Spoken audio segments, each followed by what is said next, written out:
و حاضرین محفل، میرے عزیزوں اور دوستوں، ہم عمر ساتھیوں، عزیز بچوں، میرے قوم کے بزرگوں، السلام علیکم ورحمۃ اللہ وبرکاتہ۔ الحمد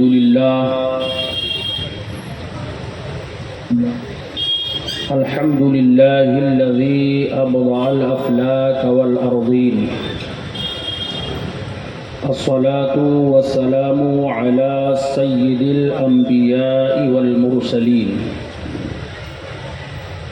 وعلى آله وأصحابه وأهل بيته وذرياته وشهداء محبته وأولياء أمته أجمعين، أما بعد، فقد قال الله تبارك وتعالى في القرآن المجيد والفرقان الحميد: فأعوذ بالله من الشيطان الرجيم، بسم الله الرحمن الرحيم،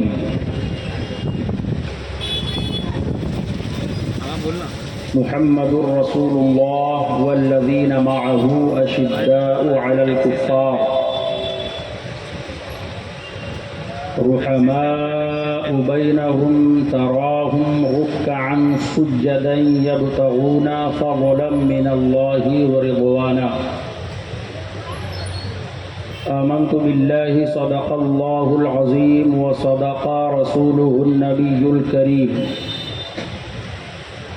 ونحن على ذلك لمن الشاهدين والشاكرين والآمنين،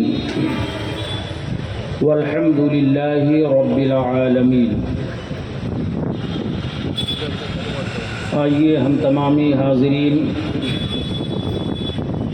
کچھ عرض و معروض سے قبل سب سے پہلے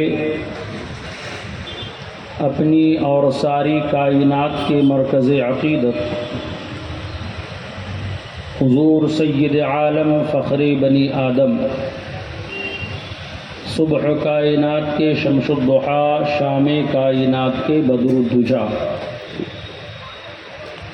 ارواحنا فدا جناب محمد الرسول اللہ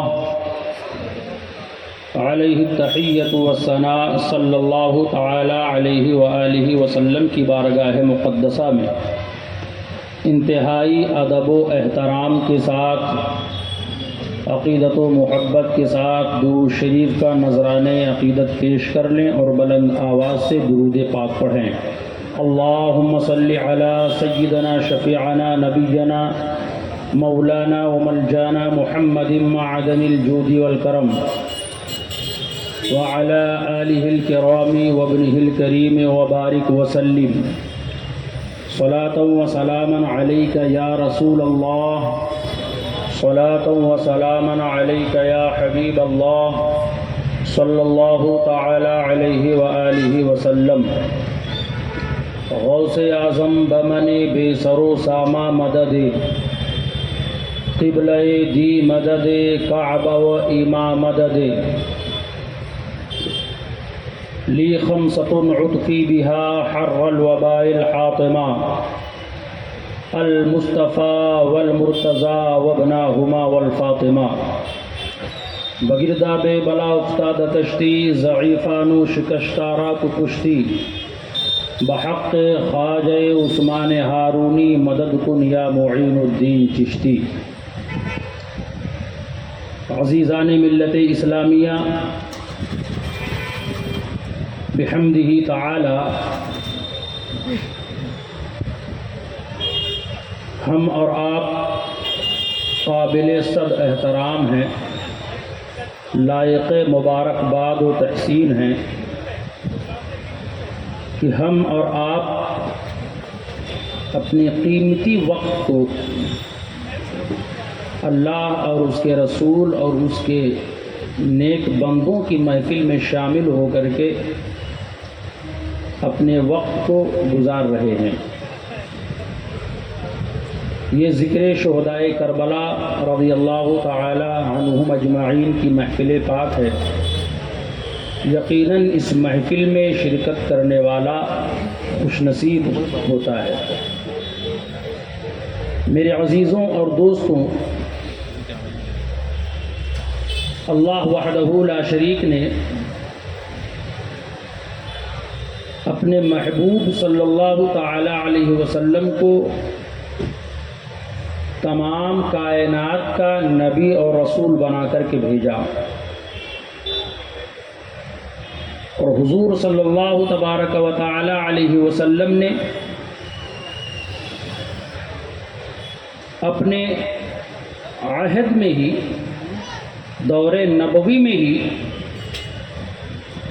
صحابہ کو ان کے مقام کے اعتبار سے، ان کی قابلیت کے اعتبار سے پروردگار عالم نے ان کو مرتبہ اور بلندگی عطا فرمائی،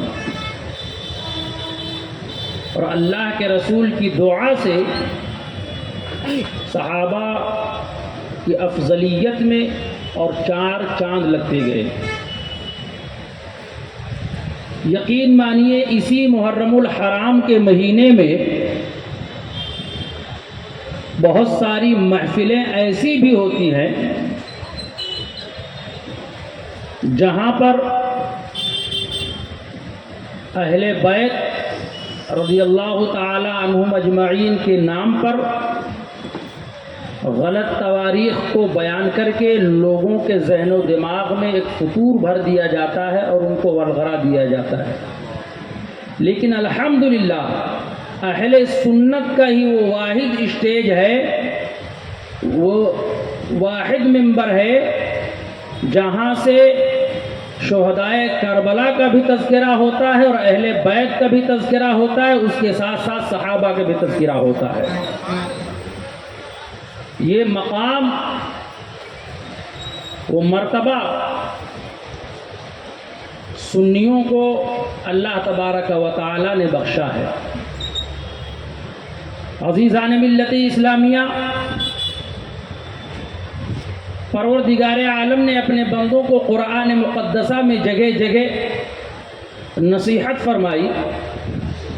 کہیں فرمایا یا ایھا الذین آمنوا اتقوا اللہ وکونوا مع الصادقین، اے ایمان والو اللہ سے ڈرو اور سچوں کے ساتھ ہو جاؤ، سچوں کا دامن کبھی نہ چھوڑنا۔ پروردگار عالم نے ہمیں یہ بھی بتا دیا کہ سچے کون لوگ ہیں،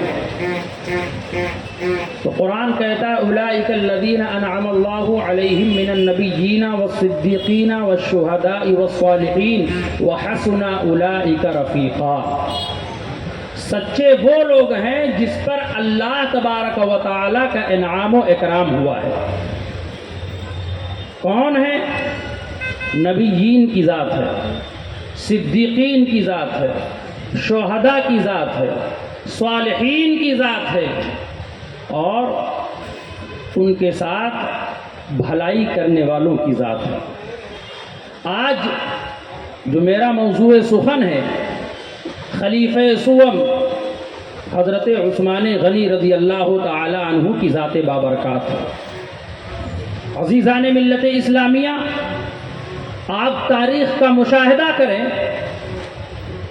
جب سے دنیا قائم ہوئی ہے، حضرت آدم سے لے کر کے اور حضرت عیسیٰ تک جتنے پیغمبر دنیا میں تشریف لائے ہیں، کسی بھی نبی کی بیٹی کا اگر کسی کے ساتھ نکاح ہوا ہے تو کسی کے نکاح میں نبی کی دو بیٹیاں نہیں آئی ہیں، لیکن یہ خاصہ اور یہ مقام حاصل ہے حضرت عثمان غنی خلیفہ سوم رضی اللہ تعالی عنہ کو، کہ اللہ تبارک و تعالی کے پیارے رسول سید عالم صلی اللہ علیہ وسلم کی دو بیٹیاں ایک بعد دیگرے آپ کے نکاح میں آئی ہیں، اسی لیے آپ کو ذو النورین کے لقب سے جانا جاتا ہے۔ آپ کا لقب ذو النورین پڑا ہی اس لیے کہ آپ کے نکاح میں اللہ کے رسول سید عالم صلی اللہ علیہ وسلم کی دو صاحبزادیاں ایک کے بعد دیگرے آئی ہیں. اسی لیے میرے امام کہتے ہیں نور کی سرکار سے پایا دوشالہ نور کا، ہو مبارک تجھ کو ذوالنورین جوڑا نور کا. تاریخ شاہد ہے جس کے راوی حضرت مولائے کائنات ہیں رضی اللہ تعالیٰ عنہ. آپ تاریخ کا مشاہدہ کریں پیارے. نبی کریم صلی اللہ علیہ وسلم نے جب اپنی پہلی بیٹی حضرت رقیہ رضی اللہ تعالیٰ عنہ کا نکاح حضرت عثمان غنی رضی اللہ تعالیٰ عنہ سے کیا، اللہ اکبر، یہ اتنے خوبصورت اور حسین و جمیل تھے. اللہ کے رسول سید عالم صلی اللہ علیہ وسلم کی بیٹی حضرت رقیہ بھی بڑی حسین و جمیل ہیں، اور حضرت عثمان غنی رضی اللہ تعالی عنہ بھی بہت حسین و جمیل ہیں. اللہ اکبر. ایک مرتبہ نبی کریم صلی اللہ علیہ وسلم ایک تحفہ حضرت زید بن حارثہ کے ہاتھ بھجواتے ہیں. کس کے یہاں؟ اپنے پیارے داماد حضرت عثمان غنی کے یہاں. حضرت زید بن حارثہ کہتے ہیں میں وہ تحفہ لے کر کے حضرت عثمان غنی کے گھر گیا، دروازے پر دستک دی. غالباً یہ پردے کا حکم نازل ہونے سے پہلے کا واقعہ ہے. اللہ اکبر. حضرت زید بن حارث فرماتے ہیں جب دروازہ کھلا میں گیا اور وہ تحفہ رسول پاک صلی اللہ علیہ وسلم کا حضرت عثمان غنی کی بارگاہ میں پیش کیا تو میں کبھی حضرت رقیہ کے چہرے کو دیکھ رہا ہوں، کبھی حضرت عثمان غنی کے چہرے کو دیکھ رہا ہوں، کبھی حضرت رقیہ کے حسن و جمال کو دیکھ رہا ہوں، کبھی حضرت عثمان غنی کے حسن و جمال کو دیکھ رہا ہوں. جب واپس ہوا تو مصطفیٰ جان رحمت سید عالم صلی اللہ علیہ وسلم ارشاد فرماتے ہیں اے زید بن حارثہ بتاؤ کیا تم نے ان سے زیادہ حسین و جمیل کسی کو دیکھا ہے؟ تو حضرت زید بن حارثہ کہتے ہیں یا رسول اللہ میرے ماں باپ آپ پر قربان ہو جائے، ان دونوں سے زیادہ حسین و جمیل زید بن حارثہ کی آنکھوں نے کسی جوڑے کو دیکھا ہی نہیں ہے. اتنا حسن و جمال اللہ تبارک و تعالی نے حضرت عثمان غنی کو بخشا تھا. پیارے اللہ اکبر. پیارے آقا سید عالم صلی اللہ علیہ وسلم کے وہ پیارے صحابی، ذرا ان کی شان کو ملاحظہ فرماؤ، ان کا مقام کو ملاحظہ فرماؤ. پیارے یہ السابقون الاولون میں سے ہے، ان کی ذات بہت اعلیٰ و عرفہ ہے اور انہوں نے حضرت صدیق اکبر کی دعوت پر اسلام قبول کیا ہے. اللہ اکبر. آپ تاریخ پڑھو، السابقون الاولون اسے کہتے ہیں جو شروعاتی دور میں جنہوں نے اسلام قبول کر لیا ہو. آپ تاریخ پڑھو پیارے. حضرت عثمان غنی نے جب اسلام قبول کیا ہے، حضرت عثمان غنی نے جب پیارے نبی کا کلمہ پڑھا ہے، عثمان غنی نے جب میرے پیارے آقا صلی اللہ علیہ وسلم کے دامن سے وابستگی حاصل کی ہے، اس وقت جب آپ کا شہرہ ہو گیا کہ حضرت عثمان غنی نے اسلام قبول کر لیا ہے، آپ کا چچا حکم بن عاص آپ کو پکڑتا ہے اور رسیوں میں باندھ دیتا ہے، ہاتھوں میں بیڑیاں ہیں، پیروں میں بیڑیاں ہیں، ایک ستون سے حضرت عثمان غنی بندھے ہوئے ہیں، آپ کو زد و کوب کیا جا رہا ہے اور مارا جا رہا ہے. حکم بن عاص کہتا ہے اے عثمان غنی تم اپنے دین کو چھوڑ کر کے اور اپنے پرانے دین میں آ جاؤ، نبی کا کلمہ پڑھنا چھوڑ دو، مذہب اسلام سے منحرف ہو جاؤ، اسلام سے خارج ہو جاؤ، تمہیں مال و دولت بھی دیا جائے گا، تمہیں عہدہ بھی دیا جائے گا، تمہیں مرتبہ بھی دیا جائے گا، تمہیں مال و دولت بھی دی جائے گی، تمہیں عزت و وقار سے نوازا جائے گا، لیکن قربان جاؤ. عثمان غنی کے پیارے جواب پر آپ اپنے چچا سے کہتے ہیں اے میرے چچا میرے جسم پر آپ درے برسائیں یا کوڑے برسائیں، مجھے یہ تو گوارا ہے کہ میرے جسم کے ٹکڑے ٹکڑے ہو جائیں لیکن میں مذہب اسلام کو چھوڑ نہیں سکتا. حکم بن ابی العاص کہتا ہے وہ کون سا نشہ ہے جو محمد رسول اللہ نے تجھے پلایا ہے، وہ کون سا جام ہے جو محمد رسول اللہ نے تجھے پلایا ہے، وہ کون سا ایسا پیمانہ ہے جو اللہ کے رسول نے تجھے دیا ہے. تو عثمان غنی کہتے ہیں سن اور کان کھول کر کے سن، میں مصطفیٰ کے جامع محبت کا مست ہوں، یہ وہ نشہ نہیں جسے ترشی اتار دے. غلامان محمد جان دینے سے نہیں ڈرتے، یہ سر کٹ جائے یا رہ جائے کوئی پرواہ نہیں کرتے. نعرے تکبیر، نعرے رسالت، عظمت فاروق اعظم، عظمت عثمان غنی، عظمت خلفائے راشدین، نعرے تکبیر، نعرے رسالت. حضرات حضرات محترم وہ عثمان غنی کی ذات ہے، اللہ نے وہ مقام و مرتبہ بخشا تھا۔ اب آپ کو ایک تاریخ بتاتا چلوں، حضرت عثمان غنی رضی اللہ تعالی عنہ اسلام اور کی جو پہلی جنگ ہوئی مسلمانوں اور کفار کے درمیان، جسے کہتے ہیں جنگ بدر، اس جنگ میں حضرت عثمان غنی شریک نہیں تھے، لیکن پھر بھی ان کو شمار کیا جاتا ہے صحابہ بدر میں۔ اس وقت جب میدان بدر کا واقعہ پیش آیا، اس وقت آپ کی چہیتی بیوی حضرت رقیہ بیمار تھی۔ یہ اللہ کے رسول کی صاحبزادی ہیں، آپ کی طبیعت اتنی علیل تھی کہ حضور نے عثمان غنی کو کہا، عثمان تمہیں بدر میں جانے کی ضرورت نہیں ہے، تم یہیں ٹھہرو اور میری بیٹی کی خدمت کرو، ان کی عیادت کرو، ان کی کفالت کرو۔ اللہ اکبر۔ حضرت عثمان غنی رضی اللہ تعالی عنہ اپنی بیوی کی خدمت کرنے لگے حالت بیماری اور نقاہت میں۔ یہاں سے اس بات کی وضاحت ہو جاتی ہے عزیزان ملت اسلامیہ، جو نیک اور صالح بیویاں ہوتی ہیں وہ اللہ کی طرف سے اپنے شوہروں کے لیے رحمت ہوا کرتی ہے۔ اگر شوہر بیوی کی خدمت کر رہا ہے، اس کی نقاہت و کمزوری میں یا اس کی علالت میں اگر بیوی بیمار ہے تو شوہر پر یہ لازم و ضروری ہے کہ اپنی بیوی کی عیادت کرے، اس کی خدمت کرے۔ اللہ اکبر۔ اس لیے کہ اللہ نے ایسا پیارا جوڑا بنایا ہے پروردگار عالم نے کہ انہی دونوں سے ایک دوسرے کو تسکین حاصل ہوتی ہے۔ اب بیوی اور میاں کی بات آ گئی ہے تو ایک نقطہ اور آپ کے سامنے رکھتا چلوں۔ یہ بیویاں ہوتی کیا ہے؟ میں نے عرض کیا یہ اللہ کی رحمت ہوتی ہے۔ اللہ تبارک و تعالی نے عورتوں کو رحمت بنا کر کے بھیجا ہے۔ اچھا آپ کو ایک اور بات بتاتا چلوں، اللہ نے جو انسانوں کی دلوں میں محبت ڈالی ہے، اللہ تبارک و تعالی نے جو رشتے قائم کیے ہیں، ہم اور آپ کہتے ہیں کہ رشتے اللہ کے یہاں بنتے ہیں، رشتے رب بنایا کرتا ہے، رشتے پروردگار بنایا کرتا ہے۔ میں کہتا ہوں ہاں، لیکن اس کا معاملہ کیا ہے، اس کی پیچیدگی کیا ہے؟ رشتے رب بناتا ہے تو کیسے بناتا ہے؟ رشتے رب بناتا ہے تو کیسے بناتا ہے؟ سنو اور اپنے ذہن کی تختی پر نوٹ کر لو۔ جب اللہ تبارک و تعالی نے عالم ارواح کو بنایا تھا، مولا کائنات مولا علی مشکل کشا فرماتے ہیں، جب اللہ تعالی نے عالم ارواح کو بنایا اور ایک دوسرے کی روحوں کو وہاں پر جمع کر دیا، سب کی روحیں ہیں وہیں پر، انبیاء کی بھی روحیں تھی وہیں پر، شہداء کی بھی روحیں تھی وہیں پر، صالحین کی بھی روحیں تھی وہیں پر، اولیاء کی بھی روحیں تھی، عام انسانوں کی بھی روحیں تھی، مردوں کی بھی روحیں وہیں پر ہیں، عورتوں کی بھی روحیں وہیں پر بھی ہے۔ اللہ اکبر۔ مولا کائنات فرماتے ہیں وہاں پر جو روحیں قریب سے قریب تر تھی، عورتوں اور مردوں کی روحیں قریب تھی، وہیں پر اللہ تبارک و تعالی نے ان کے درمیان محبت پیدا فرما دی، اور وہیں پر اللہ تبارک و تعالی نے جن روحوں کے درمیان محبت پیدا فرما دی ہے، جب دنیا میں آتے ہیں وہی ایک مرد کی روح اور وہی ایک عورت کی روح جب دنیا میں لباس بصری پہن کر کے آتے ہیں، مرد اور عورت بن کر کے آتے ہیں، اللہ انہی کو زوجین کی طرف مائل کر دیتا ہے اور انہی کو میاں اور بیوی بنا دیا کرتا ہے۔ پتا چلا کہ رشتے دنیا میں نہیں بلکہ اللہ کے یہاں بنا کرتے ہیں۔ اللہ نے وہیں پر محبت پیدا فرما دی ہے۔ تو زوجین کا جو رشتہ ہے بہت ہی پاک اور صاف رشتہ ہے۔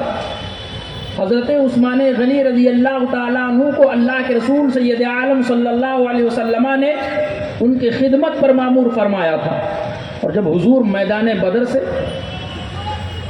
فتح و کامرانی کا مژدہ جاں فضا لے کر کے مدینہ طیبہ پہنچے، اس وقت حضرت رقیہ رضی اللہ تعالیٰ عنہ اس دار فانی سے کوچ کر چکی تھی، آپ کا انتقال ہو چکا تھا، آپ کی تدفین ہو رہی تھی۔ میرے آقا سید عالم صلی اللہ تبارک و تعالی علیہ وسلم تشریف لائے، آپ کو یہ غم اندوہ خبر پہنچی، حضور مغموم ہو گئے۔ اللہ کے رسول نے پڑھا انا للہ و انا الیہ راجعون۔ اس کے بعد دیکھتے ہیں کہ حضرت عثمان غنی کے چہرے پر مایوسی ہے، حضرت عثمان غنی رضی اللہ تعالی عنہ مغموم ہے، غم و اندوہ میں نڈھال ہے۔ حضور نے حضرت عثمان غنی رضی اللہ تعالی عنہ کے چہرے کو دیکھا،